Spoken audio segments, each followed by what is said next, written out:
So did you see that they changed the kickoff for NFL? Have you seen this? I did see that. I definitely saw it. So what do you think? I mean, is this a good? I didn't know. I thought at first when I saw them grouped up together that there was some kind of a waltz going on, a dance.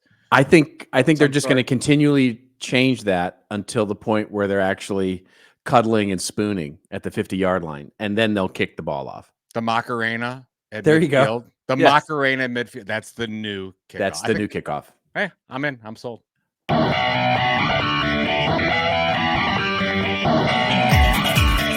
remember, everybody has your story to tell. Tell it well. On This Old Marketing.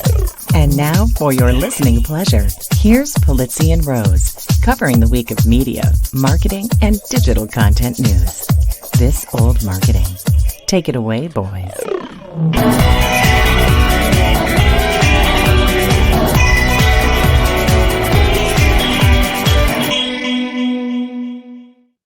Well, hello, friends, and welcome to This Old Marketing, proudly brought to you by the HubSpot Podcast Network, the audio destination for business professionals. And I'm Robert Rose, and welcome to episode number 421 for Friday, March 29th, 2024. And with me, as always, is my pal, my colleague, and a guy whose interpreter doesn't have access to his bank account, Mr. Joe Pulizzi. Are you speaking of Mr. Ohtani? I am. It's this who you speak. Yes. Have you kept up with this? This is. I heard that. That there was some what the interpreter got in debt for $4 million, something like that. Is that right? That's right. Do you know what the bets were? Because I don't know the details of like what is this online sports betting? Is this something different? Do you know? I don't think they're saying as yet. The investigation, as they say, continues, but almost assuredly it was sports betting because it's Vegas. I don't think he's making any, put calls on some company, called Truth Social or something. It could be like baccarat. It could be blackjack, right? It sounded like it was online sports betting. I'm pretty sure they're going to come out that it was online sports betting for sure. And, I'm not sure.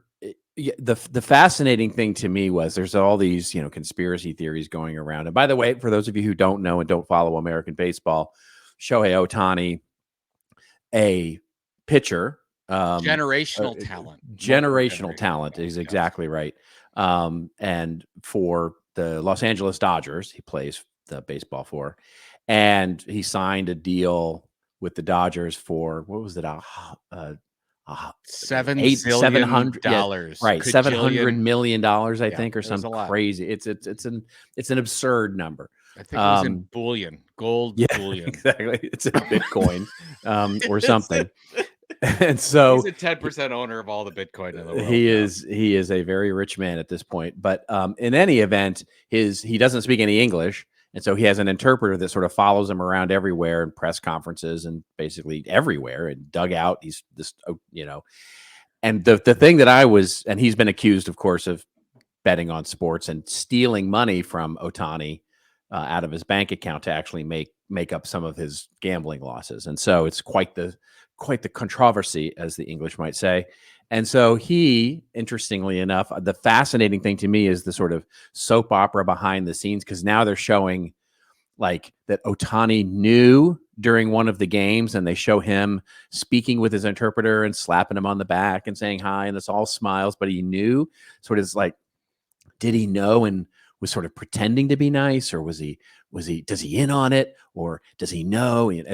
There's all these sort of like, when did he know? Who did he know? What did he know? And all of these things are going on in the background. But it sounds to me like it really does sound to me that, and I don't want to give him the benefit of the doubt, but I am. It sounds like his friend got into some trouble, and Ohtani is being very nice and saying, "Hey, look, dude, I'll bail you out. I have more money than God. I'm happy to bail you out." And of course, he is now sort of implicated with the story because he's helping the guy out. They've done a nice job on the comms for sure, right? In terms of keeping Ohtani absolutely separate from this whole thing. So they've really done a nice job in making sure that this is, it's there, but if you're not paying attention, it's not front and center like you think it might be. Well, speaking of Ohtani, today, as we are recording this, is the opening day for Major It League is. Baseball. It's opening day. Now, did you see the stat where they're going to keep the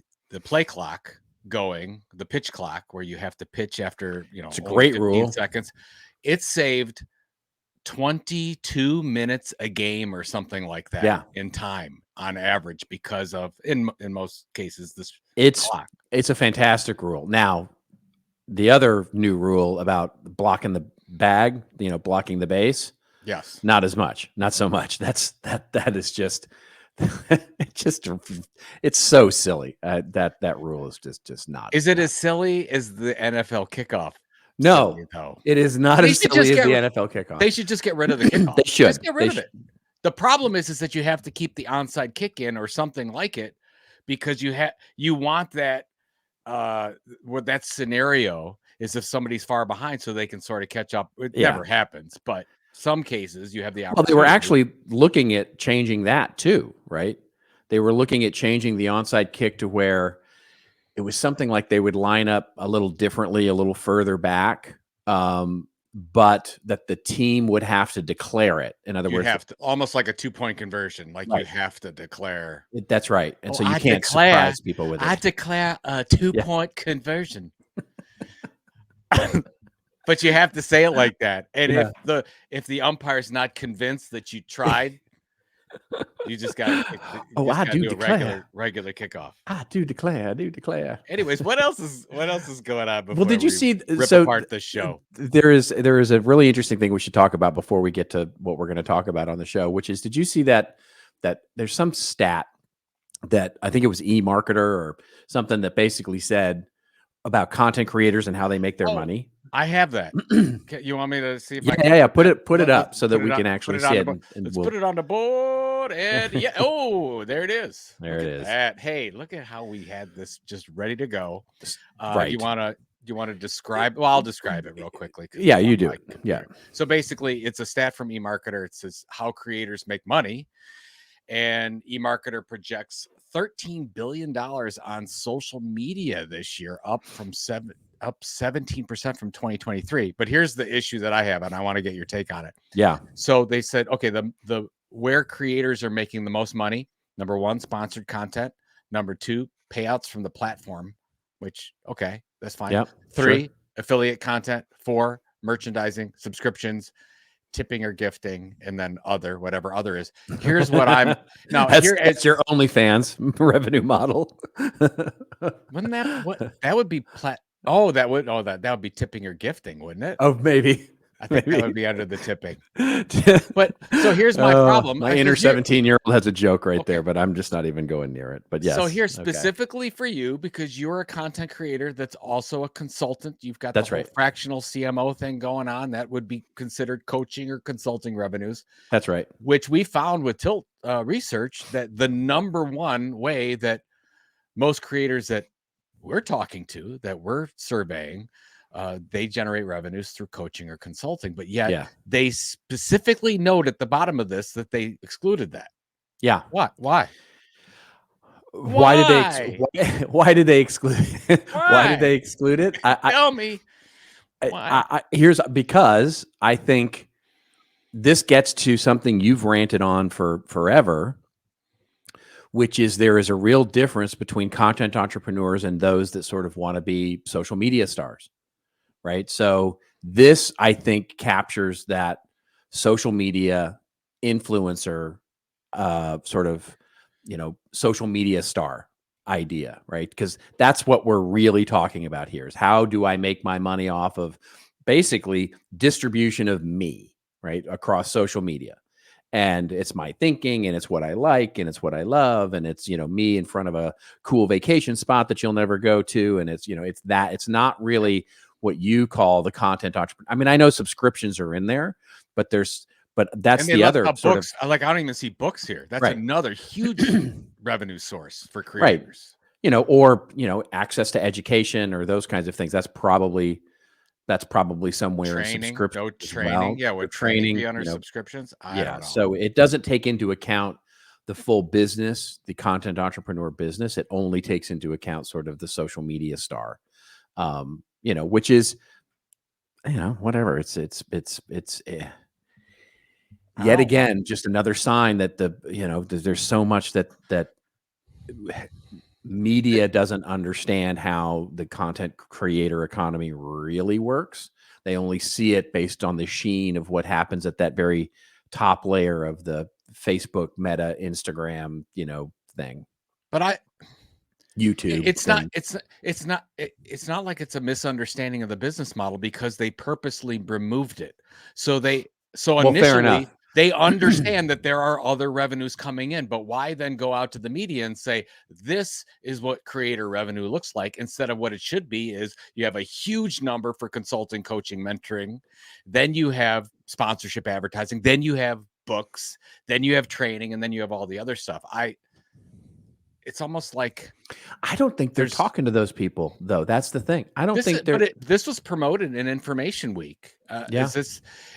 No. Granted, I mean, I don't have anything against Information Week and what they do with the creator economy, but most often they're talking about influencers. To your point, Exactly. they're not talking about what we see as first and foremost. You are an entrepreneur. You are launching a business, and that business happens to be built around an audience where you deliver regular content to and then monetize because you have that relationship with them. It's a whole strata, right? There's a whole, like if you look at that strata of, the Mr. Beasts, the Kim Kardashians, any of the Kardashians, those all the Kardashians, all the Kardashians, Kanye, Tristan Thompson, all those people who are making their money, the bulk of their money from what would be called being a social media influencer, right? With a giant audience online that is not an owned media audience for the most part. It is basically a social audience, and how they're making their, because they're the ones that are hitting the headlines, right? That's the one that gets mainstream news. It's the one that hits, it's the ones that get pulled into mainstream media to try and leverage, the Casey Neistats of the world, and so on and so forth.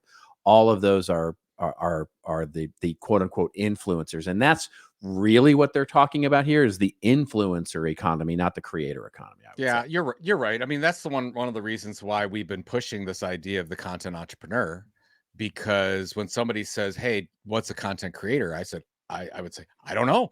My mom's a content creator. She posts on Facebook." That's right. I know all kinds of people that post all over the place. They're creating content, but are they in a business doing this? That's no, right. not at all.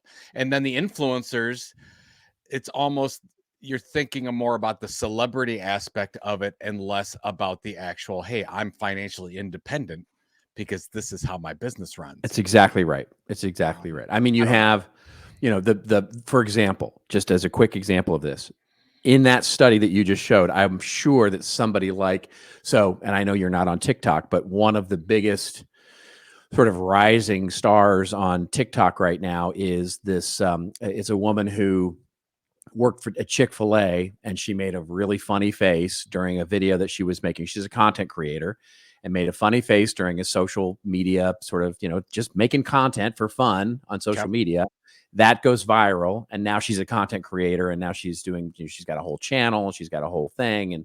And she's, does she still work at Chick-fil-A? I don't know. But I would assume so. But basically she's really trying to take advantage of the fact that her one video went completely viral and is now a content creator, right? That's what we're talking about here. No offense, but does she create content on Sundays? That's what there it is. There it is. I'm not even, no, I have no problem with it. I just wonder because that's the thing. Okay, before we get on to the news, this is the last, we have to tell everyone, this is the last chance that you can be part of our contest to be on This Old Marketing Live at Content Entrepreneur Expo, May 5th. Why is it the last chance? Because we're a month and a half away. What the do you want to extend it out? I don't know. I'm just saying. I mean, I don't know you want to extend it out complex Byzantine machinations that Tilt Publishing has to go through to get CEX. I mean, there's a math formula that has to happen. I see. to choose this. Okay, Or so it are you won't just be the creating last. digital scarcity? You're just creating digital Okay, scarcity. so here's what we're gonna do. I'm gonna say right Okay. here, it's the last chance, but then Okay. maybe I'll promote it again next time. Okay. But Fantastic. whatever. No, the one reason is because spring pricing is over Oh, at this okay. weekend. For sure, this weekend it's going up $100. So if you use Tom 100, you'll get $100 off. You'll also get $100 off because spring pricing it's going up next week. There it And then is. if you register using that discount code at cex.events, you will get put into a drawing where you have an opportunity to be our special guest at the opening reception of CEX. It's going to be a lot of fun. You get to, I mean, who would want to be on this show? Who would? Really? Who would is the more appropriate question. But Actually, yeah. it will tell us more about who submits this. But and that will be funny to look at. you that. get to hang out with us. Yeah, it will be so fun, yeah. and we'll have drinks. We will have drinks. There's no doubt about that. During our live shows, there are always drinks. We've never done a live show where there were not drinks involved. Yeah. So, anyways, go do that. What do we got? Go do that. We got a great show, a big show, big news this week. So we're going to talk about a few things. The first is we're going to talk about the Florida governor, Boots, I think we call him Boots. Boots signed into law. Boots McGee. He signed a law restricting social media access for children, and we'll talk about some of the implications. I read the bill as I usually do, so we'll talk about that. We'll talk about the fact that Truth Social, Donald J. Trump's little social media network, has now gone public and is now a meme stock, and talk a little bit about what that looks like as a social media competitor to X and all the others. Then we'll talk about Spotify, because for content marketing, this is a huge news. Spotify now offers learning courses that you can actually upload and actually become a part of and go learn stuff on Spotify as well, which is really interesting. Instead of then we'll talk stupid stuff you're listening to us. Let's go learn something. Yeah, that's right. Now stop wasting your time with all that other content. That's right. And we'll talk about print, of course, because this is your show. But there's 3 surprising trends that have come up recently with regard to print, and we'll talk some of the research there about how print might just be the new Gangnam Style of content. We'll get the hits. Did you write that? I did. Yeah, the new Gangnam Style. Yeah, that's right. I'm going old school, baby. Anyway, we'll talk in our hits and misses about a hit that I've got a little bit from our friends at Comscore. Joe's going to talk a little bit about a YouTube channel that has now taken the direct model movement to another level. And then in Rants and Raves, we'll finish up with my rant on some folks at Accenture and their PR and comms department and Adobe Summit, which is happening literally as we speak. And Joe's going to talk about how Meta needs to step it up. Step it up, folks. Is this all you got? Is this all you got? So it's a big show. Big show. Dare I say one of our best show lineups ever, at least in the last week. That is, yes, that's right. It's the biggest show. This is since last week's biggest show. This is the best one we've had for 6 days. That's right. That's right. And we're all caffeinated, as you can tell. So let's get to our first story here really quickly. Here it is, coming out of my favorite state of Florida. And the headline here is that Florida governor signs the law restricting social media access for children. Florida Republican Boots Ron DeSantis signed a bill into law basically banning children under 14 from having their own social media accounts on Monday, according to a news release from the governor's office. 14 and 15-year-olds will still be allowed to have accounts with parental consent. In addition to restricting social media accounts for children, the legislation also places a restriction on pornographic websites. We'll talk about that. The bill, known as HB 3, requires age verification for those who visit sexually explicit websites. HB 3 goes into effect on January 1, 2025. So we've got some time to figure stuff out here. The article goes on to just basically say that DeSantis had previously vetoed another version of that it was 16. And now he sort of, I guess, said okay to it being 14 and 15-year-olds. I mean, who cares really? But so I've read the bill. As I said, I've got a take, but I would love to get your take first. No, before we go on, for those people watching on our YouTube channel, okay, you see his picture, DeSantis? Yeah. He's saying, "You shall not pass." I think he's saying, I think actually he's saying, I think he just pooped his pants a little bit. I think that's what he's done there. And he's he's thinking about how much he loves Bob Iger and Disney. There it is. That's really what he's That's doing. really what it is. That's the number. They came to agreement, apparently. They did. That's kind of news of the week as well. And I don't know. I mean, both sides seem to give in a little bit, but there's going to be. I think Disney went, we're just going to wait this one out. Thank you very much. Yeah. Well, yeah, fine. Whatever you want, Ron. We'll take it. You do you, basically, until somebody else comes along. So Bob said, we built this city. And then it's like, okay, get out of here. You're gone, man. Yeah. I'm a little bit torn because when we talk about regulation and the government getting involved, I'm always like, I don't know which way to do it. I would love to see this effort be led by parental units, but I'm also realistic to know that will never happen in our lifetime. Yeah. So not only Florida, but of course the article talks about there's a number of other states that have these types of bills hanging around. And whether it's 14, 15, 16 seems like the right number for me. I don't know if there's but I would like to see a number where you have to verify your age to get in a I'd like to see that happen on every social media site. And God bless Florida if it has to come from them first, your favorite state. But I think it has to happen. Now, I know you believe this probably has bigger ramifications than just minors. You mentioned the pornographic sites or whatever. What do you think? Is this a good thing? Well, it's a good effort as is usual coming out of Florida. It's an interesting idea that's executed extraordinarily poorly.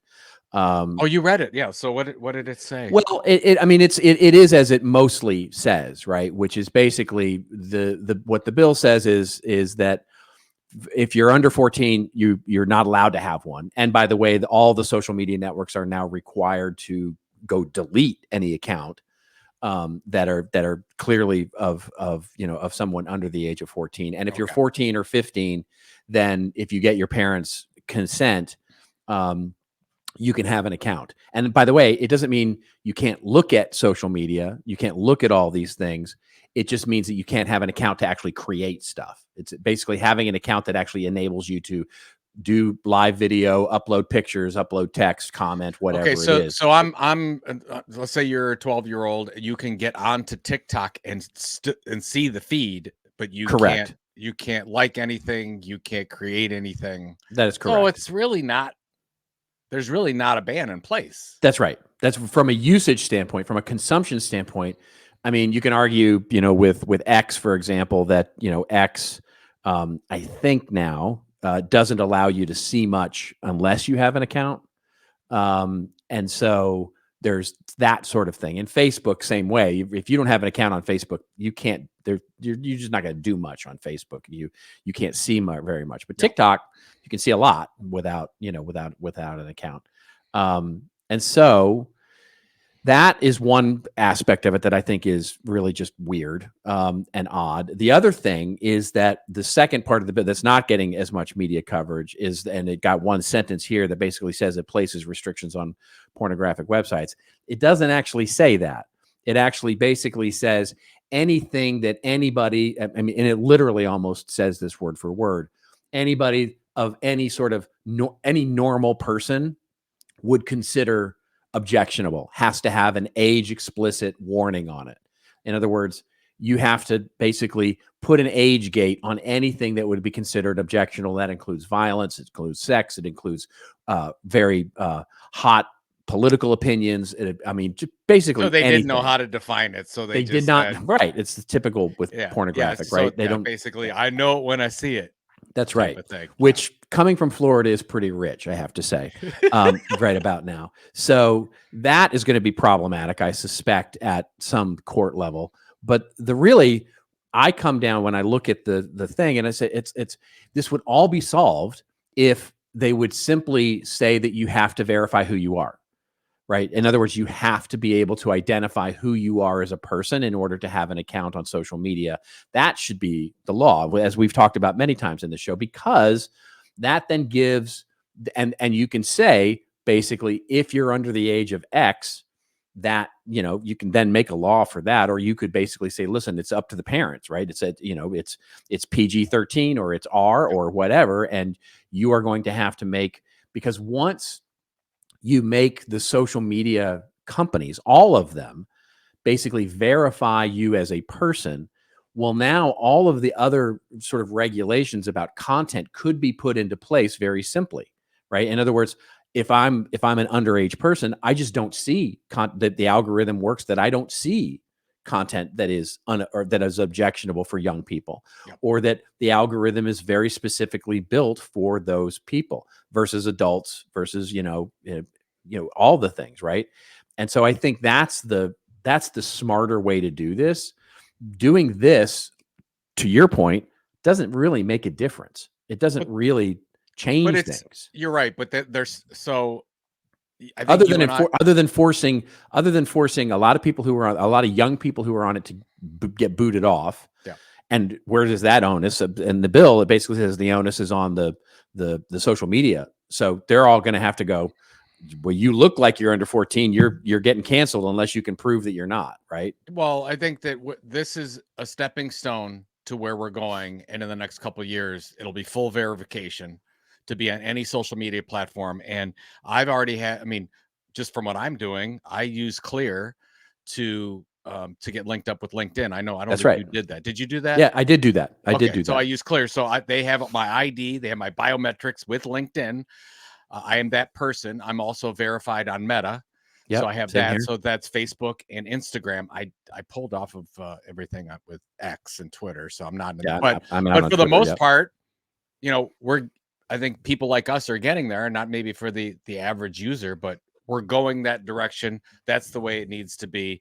And if this kind of stuff is going to get us there, then more power to it. Right. Opinion. So I appreciate the energy that, the sort of direction here. I just think this is the completely wrong way to go about it, because it's just because if it was from any other state in the union, you would be singing its praises, but because you have a problem with Florida I don't know what we love our Florida. Yeah. I mean, to be clear, this was a bipartisan. I mean, as this is not one side. This is not your typical sort of Florida pushing stuff through on the right, but this was Florida and West Florida. It overwhelmingly passed. So this has been something that everybody seems in Florida to want. Look, to quote a great movie, it's a bold strategy, Cotton. Let's see how it works out for him. I don't think this is going to work out particularly well, but and the problem with it not working out particularly well is that it ends up sort of taking 2 steps back for every step forward. It's just, we need national, honestly, legislation that basically makes you say who you are on social media. That would solve so much of this. And it'll happen. But this has to happen first. It's not going to. I think you may be right. You may be right. It's exactly the same. This is happening right now with marijuana. You're seeing it. You had 1 state, 2 states, 3 states, 4 states, half the states, and now you're going to get something federally to happen because there's a preponderance of states that are for the use of at least medical marijuana. You're going to see the same thing happen with these social media, privacy, age gates, all this kind of stuff, and then the federal government to say, oh, well, most of the states are in on this. Our constituents won't vote us out of office. If we do this, let's go. That's true. So there it is. That's true. Should we cover Truth Social before we do anything else really quickly here? This is your world. I'm just living in it. Okay, fantastic. Let's cover this real quickly here, because there's not a ton to talk about here, but it is kind of fun and it is interesting. Especially in the world of how we're valuing social media companies these days. So basically, what has happened here is that the SPAC that ultimately sort of absorbed Truth Social went public. And so thus, Truth Social being the only company in the SPAC, now Truth Social is basically the representation of the company and has been renamed. It's trading under the ticker symbol of DJT. Very funny. And so the article that we'll point to here is a couple, one from Axios and one from CBS News. And the Axios article basically talks about how as it is now public, it has become really a meme stock. I mean, it's skyrocketed on its first day. of trading. It has since come down off of those lofty highs, and some people are predicting that it's going to cut 95%. And basically, as Axio says, the Trump-owned social media platform that started trading yesterday, that was Tuesday, I believe, currently has far fewer users and less income than any social network that has gone public before. While the app does sell some ads, its business is practically non-existent. Truth Social earned $3.4 million in revenue for the first 9 months of 2023, and it lost around $49 million. I mean, even CMI at its height didn't lose $49 million, which is kind of crazy, example. Right? The fact that, example. Well, I was just going to say, Truth Social actually makes much less money than CMI did at its height, and is worth. They're saying it's worth $8 billion or something. It's just, it's okay. Crazy. It's just absolutely crazy. So, I mean, so what do you think? Yeah. Well, to sort of play off what you're saying, $3.4 million for a social network in revenue. Yeah. Is so incredibly low. No, it's better that it'd be zero. It would be better than It would be better because right now, I don't know, it's trading at something like 700 or 800 times revenue. Oh my God, that's funny. Which is unsustainable. Yeah. So if the stock is, yes, it's absolutely a meme stock. There are people that are buying into this stock that are not looking at any valuation, and this is fine. We're not giving any financial advice or anything like this, but I'm under the assumption that in the next year, the stock won't be at $65. No, It'll be at something more like $5. Yeah. Because you can't sustain it. And it would be different also if there was any kind of statistic, revenue, jump in users that would tell you that the underlying business model is going to grow. It seems like this is it. They've got 5 million. That's about what they're going to get. Right. And you're basically going after an audience of sponsors. It's just sponsorship and advertising dollars. And you have a very small group of companies to choose from because for obvious reasons, there's a lot of people that don't want to advertise on that network, and that's fine. That's their prerogative to do that. So this is, we'll look back on this portion of the episode and say, why did we even cover this? But it is in the news this week. I love that you said that it should be zero. It reminds me so much of I used to have this conversation with a friend of mine, and we used to say to each other, I'd much rather make a 0 on a test than like a 30 or a 25, because a 25 or a 30 means I tried. I tried something. Yes, absolutely. So, and it's okay. So let's just say, okay, it's at $63, $65 right now as we're in the end of March. Yeah. By the end of April, by the way, this is not a financial show. Don't take our advice. At the end of April, where is the stock trading? 65. I don't think it moves very much over the next month.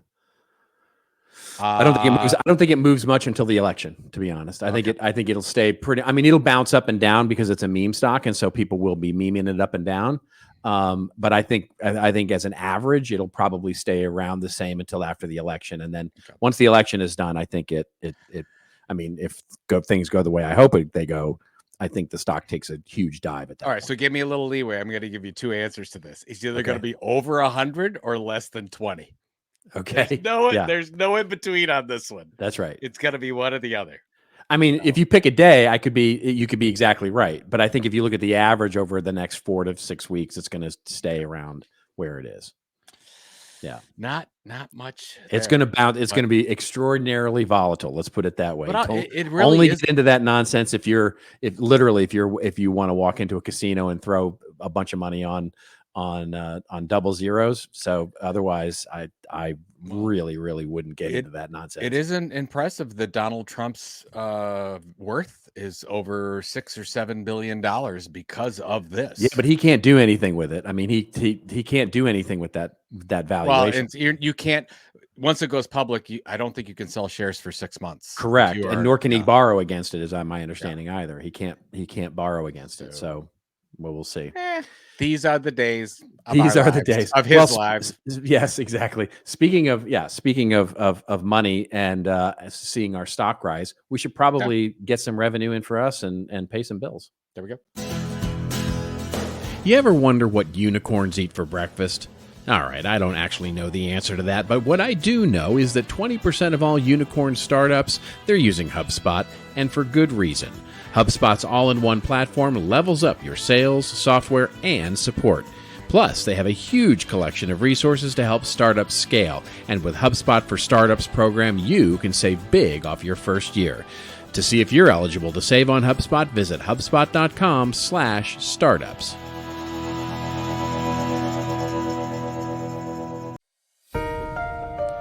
Want a cool new podcast for your commute? Well, let me give you a nudge. Yeah, that's right, nudge. Nudge is hosted by Phil Agnew and focuses on how the smallest changes can have the biggest impact. It's a show with simple, evidence-backed tips to help you kick bad habits, get a raise, and grow a business. Every bite-sized 20-minute show comes packed with practical advice from admired entrepreneurs and behavioral scientists. Nudge is fast-paced, but still insightful with real-world examples that you can apply. Oh, and it's also the UK's fastest-growing business podcast. Here's your nudge to get Nudge wherever you follow your favorite podcasts.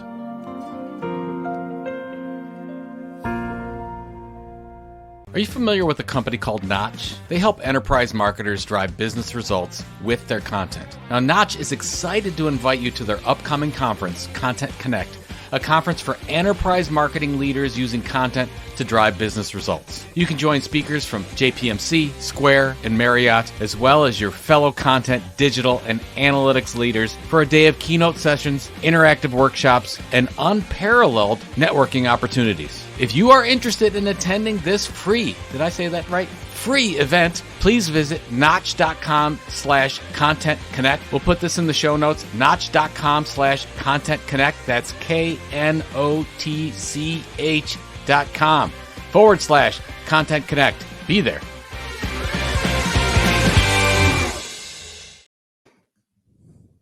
Brought to you again by the K sound. I was going to say, they really missed something there by not having it be connect, like KINNECT or I don't think you could. There is a European company that has it like content with a K, like that. I don't. Well, I guess if it would be Notch Content Connect, it would be KKK, which is probably not the best branding look to go. You just ruined the whole thing. I have to apologize for our friends at Notch for that. But I actually, after listening to that a couple times, I think you're better at the sponsorships. So I sound like I'm just too excited. No, I think you did a great job. I think you did a great job with that readout. I think there's too much of me in it. There's too much of my personality in it. Too much of me in it. And anytime you have too much of me in anything, it's not good. Ask my wife. She will tell you. Okay. All right. Yep. All right. Let's move on. Let's move on to our next story here. This is supposed to go that way. Yeah, well, that was supposed to be something else. I'm telling you. Sorry, honey. She doesn't listen to this anyways. She doesn't read any of my books. She does read. Neither does mine, by the way. She does. Yeah, she reads your books. She doesn't read my books. She doesn't read. She only reads my newsletter to see if I'm going to say something about her. Yeah, but that's it. Anyways, next. All right, moving on here. Our next story comes from The Verge, and it is about Spotify. And this is fascinating and an experiment that I really hope works here. And so Spotify has added video learning courses in its latest experiment. Basically, the story opens up by saying Spotify's UK users are getting access to a fourth category of content to sit alongside its existing library of songs, podcasts, and audiobooks, online courses.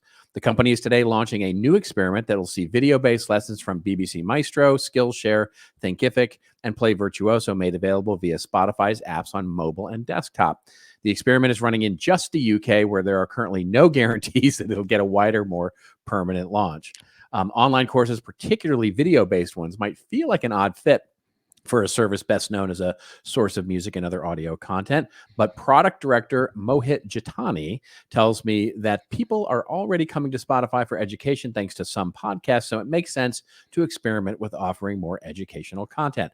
I think this is a fantastic move. What is your thought? I don't know what the long-term strategy is for Spotify, but if I'm on their executive team, I'm looking right at YouTube. I'm looking at we are the audio. They are already the audio destination. They're becoming the for business professionals. Sorry. the audio destination. I love Yeah. it. It's longer every time when you do the I intro know. for that. I know. I know. No, seriously. So they are the leader in the audio format, I would No say, doubt. correct? Yeah, No no doubt. doubt. And where are they going to go from here? Now, they could say, great, we'll just sit on this and we'll mature into this space, but I don't think that's where they want to go. And I don't think where shareholders want to go. And they're saying, okay, where is the vast amount of money and revenue opportunities going to be at? And that's going to be around video. What makes the most sense for us to transition into that format? It would be learning courses with some of our favorite partners and try this out. And I think that what we're going to see in 5, 6, 7 years is Spotify looks a lot more like YouTube than it does with just an audio format. That's where I think they're going with this. I think you're right. I mean, I'm a little surprised, to be honest, that that the first sort of venture out of the gate here wasn't some sort of entertainment based Yeah. platform, Mm-hmm. for video, that it's learning. But I think this is an easy way for them to test the waters with video and see how, the kind of engagement they get, because obviously this is not going to be, this will be much more of a desktop sort of experience than it will be a mobile experience. I think I have to figure that it's going to be, the fact that you're sitting down to learn something is not going to be something that you're going to, especially with the I categories. don't know. I don't know Well, anymore. their categories that they talk about here are business, how to create content, and make music, get creative, learn business, and healthy living. So, okay, maybe healthy living but learn business, get creative, and make music almost certainly lends itself more to being able to do things with your hands while you're, rather than holding your phone. I have to think that they're looking at that, right? Mobile experience versus a desktop or television sort of experience. Yeah. I think it's a good move. I think the experiment will prove successful in some way, not unlike Krispy Kreme and McDonald's, by the way, Which I which think is is a not great partnership. Yeah. which It's a we very, are not talking yeah. about, but I did not realize that Krispy Kreme had they did a 2022 test with McDonald's, and I guess it was off the hook, and they sold all kinds of donuts, That and was now my, they're going to be in every. I know you talked about it. I didn't remember it though. I didn't really no. listen I'm to just you. saying that was going to be my hit this week, but Oh, yeah, it wasn't my hit this week, but you're right on the money. I think it's a great match. you know what I like? Not that I don't know how I went from Spotify to this. I like the fact that McDonald's was going with healthier options, and they just said, "Forget it. They just You're leaned into not. it. Yeah, You're that's right. Let's lean into the fact that you're not Yeah, going to get anything healthy at McDonald's, that's and right. let's add a 6-pack of Krispy Kremes." Yeah, exactly. So, anyways, good for Great for that coffee. Spotify. Good It's for a Krispy commute. Kreme. Yeah, it's that. Well, they know they have a thing with their coffee and their breakfast, and so this is just an addition. It's a perfect addition. And they're going to sell them all day, by the way. Yeah, You can get a Krispy Kreme any time of the day, and there's nothing like a 20-hour-old Krispy Kreme. that's right. Okay, There you go. Okay. All right. Very quickly here, we'll get to our next story here, which is coming to us courtesy of a couple of places. We'll link to the show notes to two different places here. One is the Media Makers Meet, which is a website, really interesting website, by the way. And they have an article here that talks about how 3 surprising trends that are taking shape in print. Really, the lead of the story here is the most interesting part because it links to the second thing we'll link to, which is a Pew Research study here. And basically, the lead opens up by saying print consumption among U.S. adults was up in 2023 and is likely to continue its ascent in 2024, especially as publishers prove adept at evolving their offerings to meet the needs, interests, and behaviors of consumers who, despite leading digitally first lives, clearly value print media, making Joe tingle with excitement. So the Pew Research study then that is linked there, and of course we'll link in the show notes, also speaks to this idea with the Pew Research Center saying basically, that print is back, and there's some fantastic information around how they're consuming news and other elements of this, and print is definitely, as a consumption factor, is up. What say you, Mr. Print? I smell opportunity, Robert. I gotta tell you. I'm sorry. I'm so Yeah. obvious with this. Yeah. When we started the show 10 plus years ago, there was the largest opportunity was to build a digital audience. And that was the easiest thing Yeah. to do. And people moved all their dollars around and moved away from print, and most continue to do so. If you were to ask me today, like, how do I get attention the easiest way today? Not saying it's not going to, I mean, it is pricey. If you're going to print a magazine, let's say, and ship that magazine out to your customers, it is not a cheap thing to do. But will you get their attention? Most likely you will.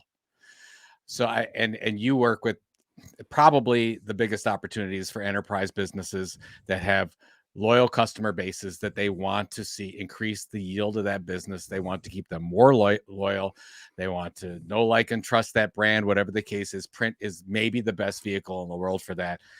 And I just saw this stat that says it's we've hit bottom. I think Right. there's an That's right. opportunity for courageous brands. By the way, I mean, Lego still has their magazine going strong. Red Bull still has their magazine going strong. So Amazon's putting more into their catalog business. So's Walmart. I'm just saying, Well, I think, I think one of the interesting things here is that, and this is represented by what you're doing with Tilt Publishing, is we forget that print technology has evolved just as fast as digital technology has. And I mean, everybody, when you think of print, you go, oh, it's expensive. It's hard. I'm going to have to run thousands of pieces, or I'm going to have to print all this stuff that's going to sit in my closet and not, but no, you can do onesies and twosies now just as easily as you can. So doing a print magazine that serves 50 people is fine. Yep. And so that's the kind of place that we're in now, where that print and on-demand technology, it's fast, it's easy, and it's pretty cheap, and it provides that very different kind of customer experience. That's right. And the way that you can, if you have good solid data, behavioral data on your customers, you can swap out stories, you can put their name in. I mean, you've got a lot of options there as well. But yeah, to your point, as you know, we're launching our book, The Content Entrepreneur, coming out. That's going to be out on April 9th. And, we're finalizing all the details. It's $6 to print one. We print an amazing copy. And then you can price it for however you want. Lots of flexibility for the content creator in that.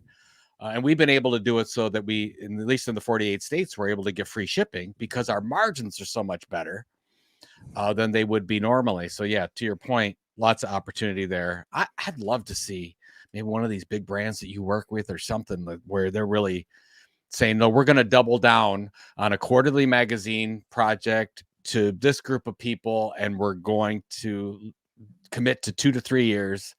And these are the KPIs we're looking at. I mean, that's the way we used to do it in the good old days when I started in this business almost 25 years ago. Yeah. I still think there's an opportunity there. Well, and just to your point, a first party data perspective, the amount of first party data that you need in order to even be able to service a print consumer is so much more. And so the expectation is, yes, of course, I'm going to tell you a physical address, and I'm going to, you talked about an owned media audience and the ability to, ask for things like not only their physical address, but their email or their phone number or those kinds of things, because I have to be able to get this in your hands. And so the first party data there, to be able to look at things like regionality, like you can't look at regionality from an email address, but you can from a place where you're sending something. It's like, oh, we're big I remember there was a gym chain that had a print magazine. I'm forgetting which gym membership it was now, but there's a regional fitness magazine. What was it? Yeah, go ahead. I know what you're talking about. You know what I'm talking about, right? And one of the things, one of the biggest values they got after doing a national print magazine was they said, holy smokes, we have way more subscribers in Denver, let's say, than we do anywhere else. That should be where we open our new club.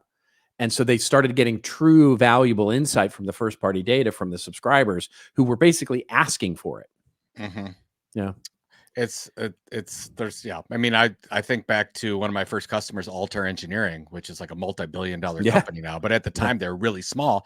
They were having trouble getting their salespeople to get the phones answered. They were Yeah. calling, they weren't getting appointments. And the whole goal with the magazine was to send it to the decision maker and to say, hey, did you get the magazine? I just sent it. And they were able to start these conversations. It could be as simple as that. And of course, that changed everything about the company. So yeah.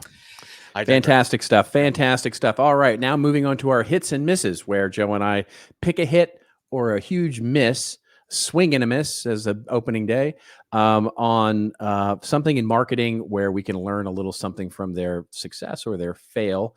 I'll go quickly because mine's very quick. Mine's very quick, which is basically and we'll link to this in the show notes, but Ad Age is reporting now that Comscore, which is a company, any frequent listener or viewer of this show will know that I am not the biggest Nielsen fan. He said, Nielsen being the Florida of research firms. Basically, Comscore has now beaten Nielsen for MRC accreditation for TV measurement using their big data solution. And it's the article basically says Comscore has gotten media rating accreditation for a total household and average audience measurement, both in national and local TV, making the first measurement company to get the approval for big data measurement nationally on TV. This is a huge move that's not really getting a lot of coverage, especially for those of us who sort of have a passion and a history with TV and TV measurement. So it also says that Comscore is now the only measurement company currently accredited by the MRC for local TV measurement. This is a big win for Comscore. It's my hit for sure because I think I have long used Comscore data, and the way that they approach research is rigorous and good.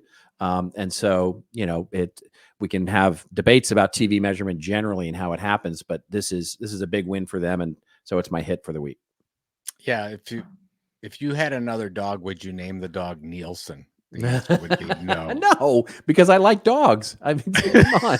But if you really didn't want your dog, then you would name it Nielsen. Anyways, if I had, there's Florida and Nielsen. It's just a weird thing. Yeah. So this one is a hit. I love this example. If you're familiar with the Ryan's World channel on YouTube, Robert, are you familiar with this? I am familiar. I'm not a aficionado, as they might say. Yeah. So if you go to Ryan's World YouTube page, you will find, I think, 36.5 million subscribers. And I believe Ryan started as a really, really young kid, opening a lot of toy packages and doing that kind of thing. He was the big unboxing guy. Yeah, the unboxing guy. Well, basically, they have announced that in August, they are launching a movie called Ryan's World. And what I love about this example, Robert, is the fact that they're going direct. They're not using a movie studio to do this. They're working out their deal. There's a company they're working with, like a talent agency production team called Pocket Watch, that helped them put. I talked to somebody today about this company. Really interesting thing. There's things they're doing. They work with these large YouTube creators to take their IP and leverage it. And in this case, Ryan's World is taking their IP and leveraging it into this direct movie and doing kind of what Taylor Swift did going to, I think they're going to 2,000 theaters directly. It's amazing. So I just love this. The biggest thing is I love this direct movement. And we've been talking about don't build your content house on rented land forever, but there seems to be something in the air about more and more content creators and content entrepreneurs saying, look, how do we go direct to the audience and get some of these middle entities out of the way so that we can get some of that data, so that we can get some of the direct revenues, because it can make more sense.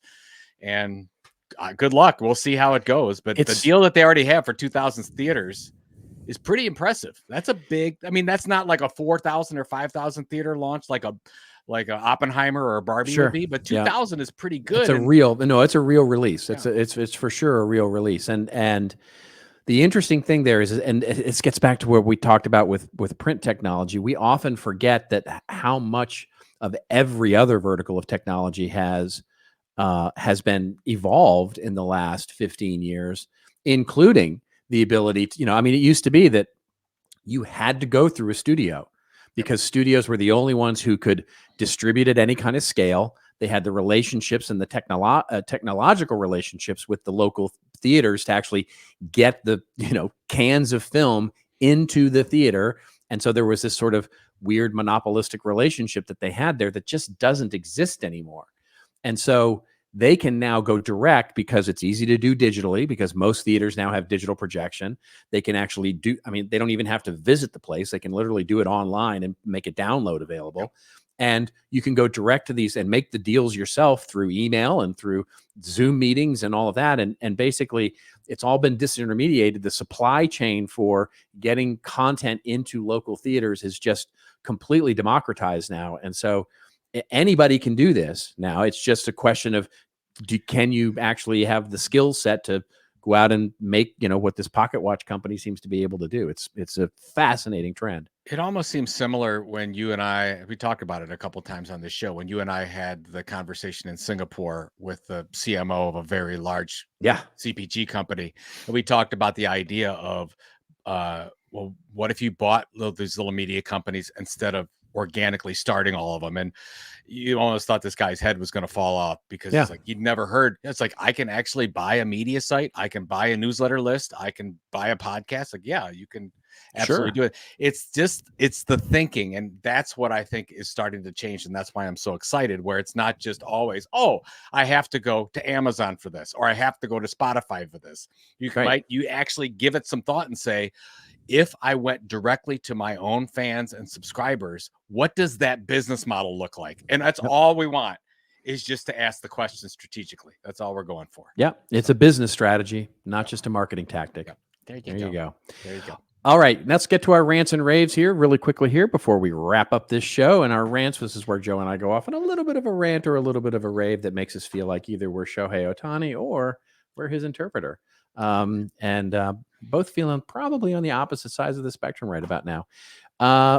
Shall I go first, or do you want to go first here? I'll go first, your meta because rant? mine. So I have to read this because I pulled this out of a newsletter. It said, okay, so this is about Meta. Here's the announcement this week. Threads, Meta's text-based app, is testing a feature that shows scores and start times for NBA games as it tries to compete with X, formerly known as Twitter, where following live sports remains popular. So here's my rant. Yeah. Good for you, Meta. Yeah. Right. Like, I'm really, really excited that you're going out on a ledge and taking advantage of this huge opportunity that Elon Musk has given you to basically become what Twitter was and more. I would love to challenge them and say, look, you've been around long enough. You've worked out all the bugs. Now is the time that the real-time news place to get information should be Threads. You're there. I don't know what they're waiting for. Are they are they waiting for Elon to take it back? But I expected I expected Threads by this time to be the place that we get real-time news, that they were there. Hey, good. We don't know what's going on with Twitter. We don't know what's going on with X. Let Elon mess it up. We're going to take that opportunity. And they have it. Yeah. And I don't, Robert, I don't know what they're waiting for. I really don't. So that's my commentary. It's great. Good for you on the NBA games. What else you got? Right. Exactly. Right. Yeah. So it's so funny because we didn't plan this, but mine is so similar to what you just said. Because mine is a rant on, so this week, the Adobe Summit is happening. Great event, especially if you love the Adobe suite of products. And it's happening in Vegas. And my colleague Kathy McKnight is there and sort of getting entertained by all the very, well, let's just say it's a bro fest there at Adobe Summit. But what I'm going to rant on is not that. What I'm going to rant on is this. There's a press release, and this is a press release from Accenture, who seemingly always has a press release right around this time with Adobe, but and because they're relatively close.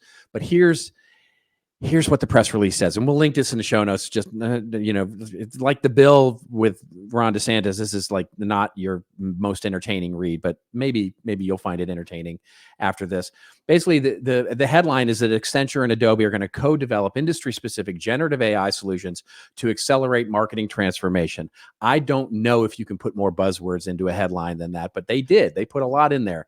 Anyway, the press release basically, in a word salad, I mean, this is as word salady as it gets, A strategic expansion of its relationship of more than 20 years has been selected by Adobe to co-develop industry-specific solutions using Adobe Firefly, Adobe's family of creative generative AI models to help organizations create personalized content at scale and accelerate the transformation of their content supply chains.